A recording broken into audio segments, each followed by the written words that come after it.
This is Lisa from Mobile Tech Review, and it is Smackdown time here. It's August 2015. We're filming this, so back to school, back to work time for laptops. I know a lot of you are shopping right now, and here we have the second generation Lenovo ThinkPad Yoga 12 right here, and this is the HP Spectre x360. Both of these obviously on the small side. This is a 12.5-inch model. This is a 13.3-inch model, so ultra booky kind of products with 360-degree hinges, digital pen support, full HD displays, and a lot of nice amenities, plus big name brands that a lot of people are interested in and trust. So which should you pick? I'm going to help you find out now. All right, so here we have a battle between two really, really nice and certainly not cheap Ultrabooks that have digital pens. Although with HP, you gotta say one thing, they don't give you the pen in the box. Here's HP's pen. I think by now those of you who watched our Spectre x360 review know that I actually prefer Dell's Active Stylus to the HP pen in terms of responsiveness on the screen, but either one works, costs you around 35 bucks. With Lenovo, if you buy the ThinkPad Yoga 12 directly from Lenovo with the 1080p display, it comes with the digital pen. Now, as we saw with the last generation, there may be some confusion because sometimes retailers who actually build to order, they order them configured a certain way direct from Lenovo and then sell them to you at their stores. They may still be able to make one of these without the pen and a 1080p display. I don't know. Hopefully it won't get as confusing as it did with the first generation model. Anyway, pen's included, but the caveat is it's a very teeny little pen, and you might want to buy your own Wacom pen. There's plenty on the market for tablet PCs these days that feels more pen-like if you don't like using a glorified toothpick.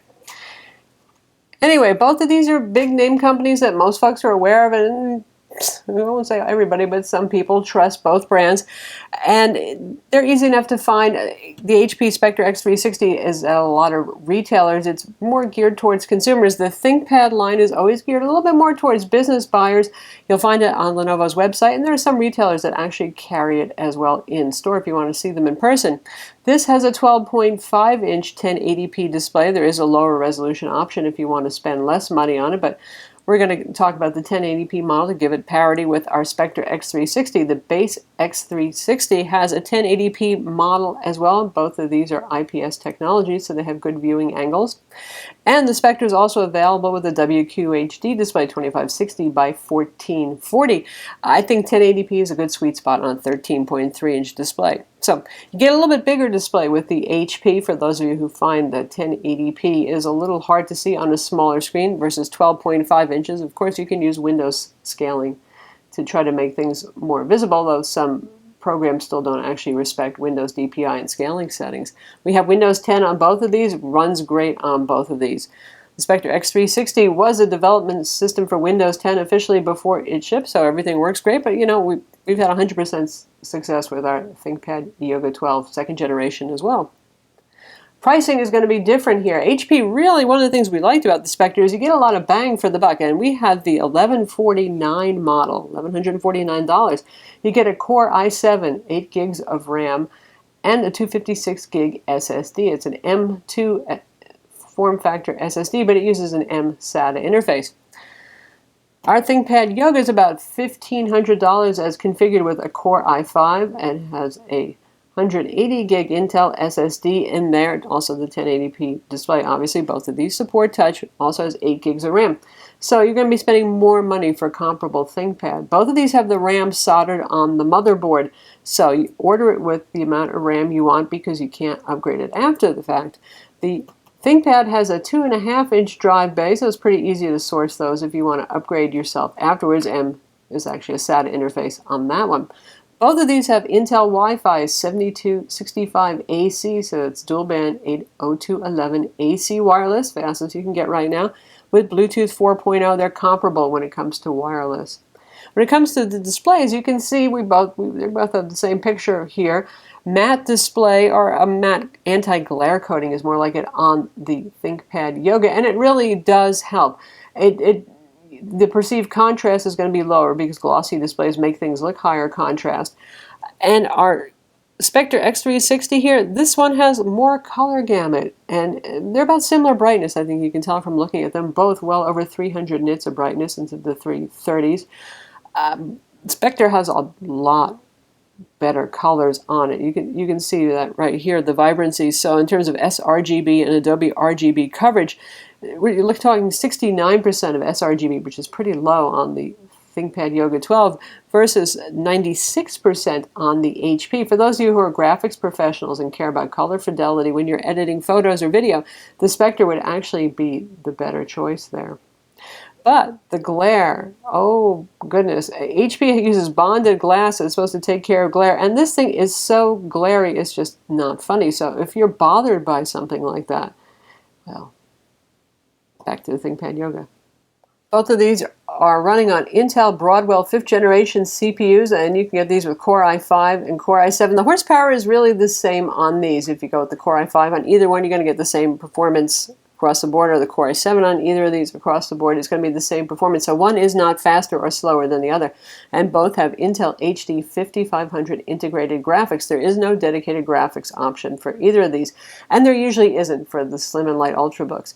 And both of these are fairly light. And now the convertibles, the two-in-ones that with the swiveling hinges do tend to be a little heavier than your traditional laptop design. But 3¼ pounds for the HP versus 3½ for the ThinkPad. So, I mean, quarter pound, it's not that significant.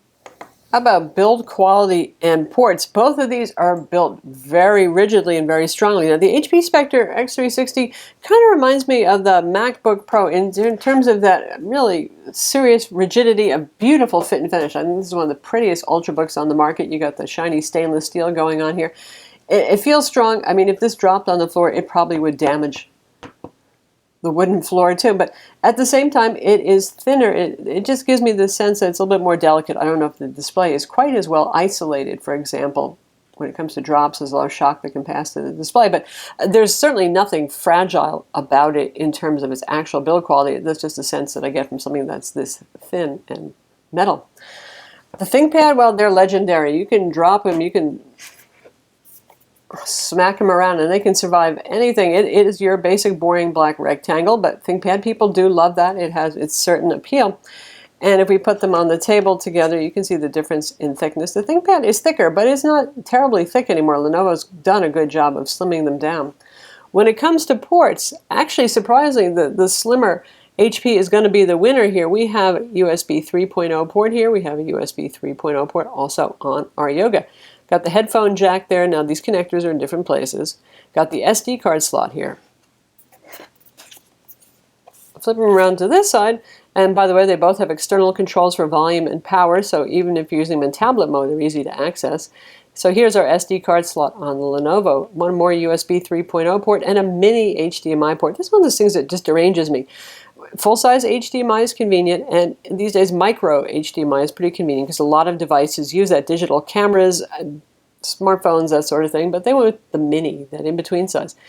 And here on our Spectre x360, there's our combo mic headphone jack, 2 more USB ports, so it has 3 USB ports versus 2 on the Lenovo. Full-size HDMI, obviously the most convenient. Most of us have those sitting around in our home AV component collection. And a display port as well for those of you who want to drive higher resolution monitors. So win for the HP in terms of ports. When it comes to the hinges on these, both of these have a robust set of hinges and they're quite rigid. Not too much bouncing if you touch the display. These both have touchscreens, so you're going to want to do that. And they both do the 360-degree kind of thing, which means you open it up and you can use them in tent mode. You can use them in presentation mode. You can use them as a tablet. With the ThinkPad Yoga, though, you get that special ThinkPad Yoga thing where it's got that lift and lock keyboard. So what it does is it raises the keyboard bezel up a little bit, it locks the keys and disables the trackpads. Now all convertibles disable the trackpad. This one actually still does click, but so you don't have to feel keys swirling around. Some people prefer that. With the HP, it too can do all of those nifty positions. You can do presentation mode. I like this position when I'm watching a movie, for example, or just surfing the web casually. You can put it in presentation mode and you can use it in tablet mode. The keys will be ignored by the device, but they do still move. So if that's something that bugs you, then the ThinkPad would be the winner for you. While we're looking at the trackpads big and up close right here, HP went with this bizarrely oversized trackpad. It's actually a very good and responsive trackpad, but some people, even though the trackpad has some intelligent rejection of your palm while you're typing, if you're pressing keys, it'll ignore it. Some people accidentally activate it anyway, so that could be a problem for you. I actually haven't had that problem too much, but it's kind of big, it's kind of immense. You have to be okay with that if that bothers you. Maybe try it in the store, see how it feels to you, but it's fairly well behaved and responsive. The keyboard is very good. It's nothing special to look at. It's your usual chiclet style keyboard here, but it has good key travel on here. It's plenty deep, and I actually enjoy typing on. Obviously, I write a lot of reviews also for Mobile Tech Review, and I've used this to write a lot of reviews, and I enjoy it quite well. That said, there's nothing like a great Lenovo ThinkPad keyboard, and this one just is lovely, cushy, and let's take it out of lift and lock mode so you can see the actual key relief here. So we've got plenty of key relief, also good key travel. They both have very good key travel. You get these sculpted keys where each key is beveled down a little bit so you can really home your fingers in. There's little curves to each key. The ThinkPad keyboard is just nicer. It is. Not that either is bad. By the way, both of them are backlit. And with the ThinkPad you get their usual excellent Synaptics-based trackpad right here. It may be smaller, but I think that's fine with most folks. And it's also very good and responsive. I like it quite a lot. And for those of you who actually like the track point eraser stick pointer, you've got that along with discrete buttons to control it. So how about pen support? Honestly, both of these are equally good for note-taking. Both have palm rejection. That means you can rest your hand on the screen while you're taking notes with the pen, which is a must-have feature, honestly, and that's something that just plain old touchscreens with capacitive-only features really just don't cut the mustard when it comes to that. So these both have active digitizers. Synaptics in the HP, and we have Wacom in the ThinkPad. Now, for art, legacy applications support Wacom really well. They have been around forever. They make Entrig look like the new kids on the block. So if you have old versions of Photoshop, not Photoshop CC, I mean older versions like 6, 5, 4, you get the idea. Then you're going to have WinTab drivers available that will support that. Now, for newer programs that use the Windows Ink API, it's not going to be a problem for the Synaptics, and for things like Fresh Paint, obviously, Alias Sketchbook, those things are going to work just fine. But for you artist types who need a lot of legacy application support, particularly for your artwork, I would go with the Wacom. It also has more levels of pressure sensitivity. It feels a little more fine-tuned to artwork. And again, that's because Wacom's been at it for so long. It's not bad to draw on the HP at all, but it doesn't quite feel as velvety and nice in terms of the way the ink lays down. Both of these have soft tip pens, so there's not that much of a difference in the sense of the pen tips. Though if you buy other Wacom pens for tablet PCs, you can actually interchange the pens and get a different feel, which is kind of neat too, like a felt tip pen, for example, versus a hard rubbery tip, that sort of thing.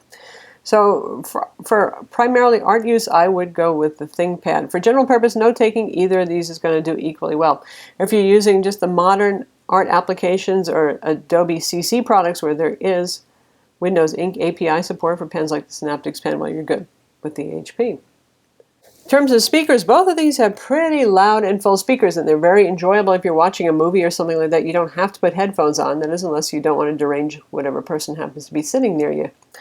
Battery life, now the slimmer HP has a slightly higher capacity battery inside, and it's not a huge difference in capacity, but overall the HP was really well tuned for good battery life, and that continues on into Windows 10.